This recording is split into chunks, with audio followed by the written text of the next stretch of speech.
छोटू, मैं छुट्टी पर घर आ रहा था। अचानक मैंने देखा कि कुछ लोग 12-13 साल के बच्चे को मार रहे थे।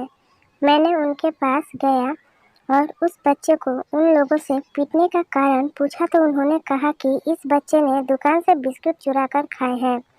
मैं दुकानदार को बिस्किट का दोगुना दाम देकर बच्चे को अलग लाया। मैंने बच्चे से पूछा कि चोरी क्यों की है, तो उसने कहा, साहब मैंने चोरी नहीं की, मैं कल से भूखा था और भोजन की तलाश में झूल रहा था कि अचानक मेरी नज़र दुकान के पास पड़े बिस्किट के पैकेट पर पड़ी जो एक कुत्ता खाने की कोशिश कर रहा था। मैं कुत्ते से छीनकर बिस्किट खाने लगा तो उन लोगों ने देखा और मुझे मारते रहे। फिर मैंने उसका नाम पूछा तो वो बोला छोटू। मैंने उसके माता पिता के बारे में पूछा तो पता चला कि वह अनाथ है। वह काम की तलाश में निकल गया। मैं छोटू को अपने साथ अपने घर ले आया।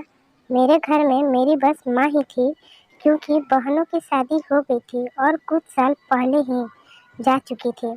छोटू के घर आने से माँ को भी काम में मिली राहत। घर का छोटा मोटा काम कर अब छोटू से किया जाता था। मेरी छुट्टी समाप्त हो गई और मैं ड्यूटी चला गया और छोटू को बोलकर चला गया कि अब वो मेरी माँ को अच्छे से रखना। मैं वहाँ से रोज माँ और छोटू से बातें करता हूँ।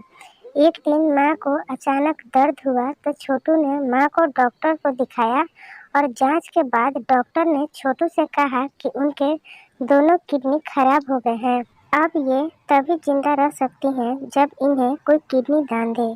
छोटू ने बिना कुछ सोचे समझे अपनी किडनी माँ को डोनेट कर दिया।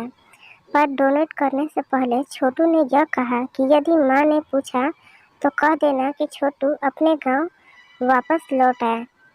सुबह हुई तो माँ जिंदा थी, पर छोटू बहुत दूर जा चुका था।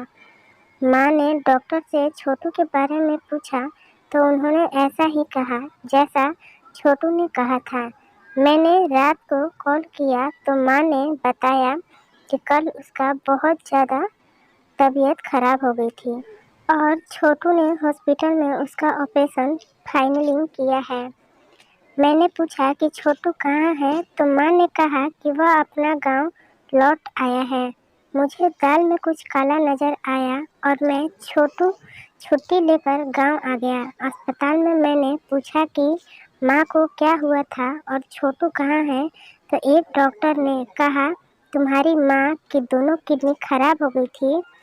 उस बच्चे ने अपनी ज़िंदगी देकर तुम्हारी माँ की जान बचा ली। यह सुन मेरे तो होश उड़ गए। मेरी माँ तो खून के आंसू रो रही थी। बहुत देर से एक डॉक्टर ने मुझे छोटू का एक अंतिम खत दिया जिसमें लिखा था, मुझे पता है कि माँ के बगैर में कैसे जिया जाता है। मेरी ज़िंदगी पर आपके बहुत एहसान है। मैं खुश हूँ कि मेरी ज़िंदगी से आज कोई अनाथ होने से बच गया और मैं इतने दिनों में मुझसे कुछ गलती हुई हो तो मुझे माफ़ कर देना। अलविदा। मेरे कपड़े आंसुओं से पूरे भीग गए थे और मैं सोच रहा था कि उसका नाम ही छोटू था। उसका काम तो बहुत बड़ा था। आशा करती हूँ कि ये कहानी आपको पसंद आई होगी। इस कहानी पर आपकी क्या राय है हमें कमेंट करके ज़रूर बताइए। कहानी पसंद आई हो तो लाइक और शेयर करना बिल्कुल भी ना भूलिए। चैनल पर नए हो तो चैनल को सब्सक्राइब जरूर कीजिए। कहानी सुनने के लिए आपका बहुत बहुत धन्यवाद।